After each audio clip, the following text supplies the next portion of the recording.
Hey y'all, AKC here, and today I'm back with another review. And today I am reviewing Meddle by Pink Floyd. Now, if you don't know who Pink Floyd is, then what kind of rock are you living under? Like, what kind of rock are you living under?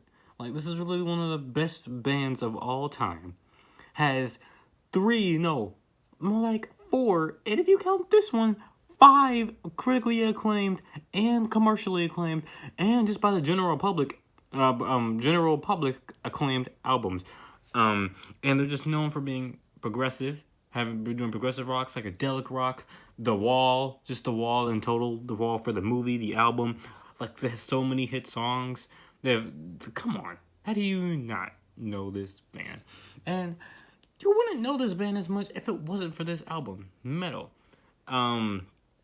It's mainly known for this. It's mainly brought up in the band wouldn't be where it is today because of one of the songs.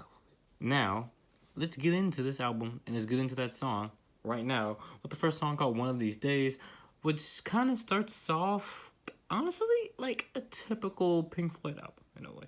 It starts off really quiet, kind of ambient, and then we kind of get like this really cool guitar call and response thing, and then it ramps up. There's also some other like weird ambient, like I said, ambient kind of sounds throughout like the guitar. Back to back, it sounds really good. Then we have the one lyric on here. It says like, "One of these days I'm gonna cut you up into pieces." What is this song about? It's a really good song, and it's a pretty good opener. Honestly, it just reminds me of any other Pink Floyd opener. That's not a bad thing or a good thing. It's just what it is. It's mostly a good thing, though. Then we go to A Pillow of Winds, and honestly, I'm surprised I like this as much. It's nice. It's soft. It's like these folk guitar melodies, strings. Just talks about, just chilling out on a pillow of winds. It sounds like a pillow of winds.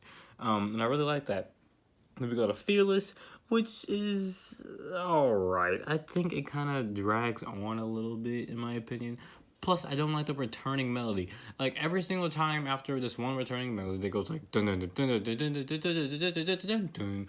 Then they'll have like this part where like it's like actually them going through like making different sounds, making different melodies. But I don't like that specific melody for some reason, and I do not know why. I think the lyrics are alright. I think their vocals are alright. But I just don't like that melody, like that. It just sounds like cringy. I don't know. I'm sorry. It kind of does. I just don't like it. Okay, I just don't like it. I also don't like the part at the ending where like they're screaming something. Kind of just felt weird. Then we go to San Tropez, and this one's like a nice, simple, chill, laid back track. I think it's alright. I think on my first listen, I kind of overrated a little bit, but I think it's alright. It's not as bad as I saw this one YouTuber say it is. But just alright. I don't think I would revisit it. It's kind of like, simple, kind of chill, like I said, chill, laid back song. But, like I said, like I keep saying, it's alright.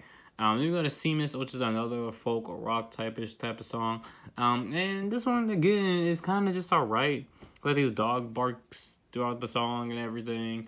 And it just talks about, one of the members kind of just chilling out in their house. It's alright. A lot of the middle album part of the album is kind of just alright. But then we get to the song that defined the rest of their career for the next pretty much decade, and that is Echoes. Now, I'm pretty sure, I don't know if you've heard about this song, but this is one of the songs that is brought up. Like, that is brought up when talking about this album, because it kind of just overshadows the rest of the album, and it literally does that. First, I'm going to say that it sounds like the album. The song sounds like the album. It sounds exactly like the album.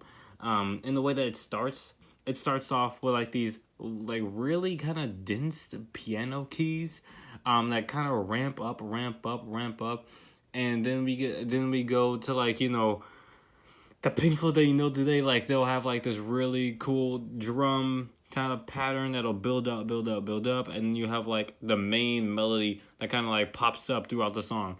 Like dun dun dun dun dun dun dun dun dun dun dun dun. Like it goes up, it goes down, then up, kind of like a hill. It sounds really nice, really climatic. I like how I really like how it changes. I love like their lyrics. It's kind of like more like philosophical because the rest of the album is kind of just laid back. Like I said, just all right. But this is something completely different. Then we have a part through the middle, which I think is just alright. I don't like the weird squeaking, squealing guitar, I think. I don't really like that.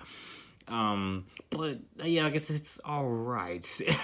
Honestly, I kind of just want the other part of the song to happen again, and when it does, it's absolutely beautiful, and it perfectly kind of wraps up the album, and over that it just fades into ambience, and you're like, wow, that was an amazing track. Also, I forgot to mention this track is 23 minutes long. It's 23 minutes long. So if you don't like those type of tracks, or if you don't think you're ready for it, then that's perfectly understandable. But just to give you the idea, this song really did define what the heck they were gonna do after this. Because after this, you get songs like Time, Money, Us and Them, The Great Gig in the Sky, Welcome to the Machine, Wish You Were Here, Shine on You Crazy Diamonds Part 1 and 2, freaking, even some cuts off the wall, like The Trial, Another Brick on the Wall 2. I would say maybe like, no, not Young Lust. That was not Young Lust. But like I said, The Trial, Another Brick of the Wall 2, probably like In the Flesh, Waiting for the Worms. Like this sound pops up a lot throughout the later in like their golden parts of the career. Especially of course Animals. I haven't listened to Animals yet, but I've heard it's great, and it probably has elements from the song too.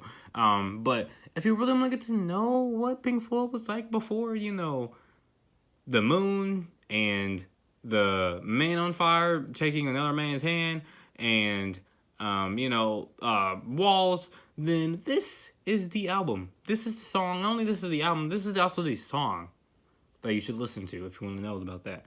So I would give it like a strong 8.5. No, actually, no, not strong 8.5. I like a strong 8 to light 8.5.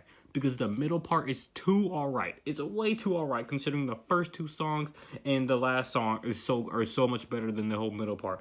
In a way, Echoes is kind of like the whole album. The first part is super good. The middle part is kind of just alright. But then the last part is really good. So I would give it like a strong 8, like 8.5. Final score, like 8.5.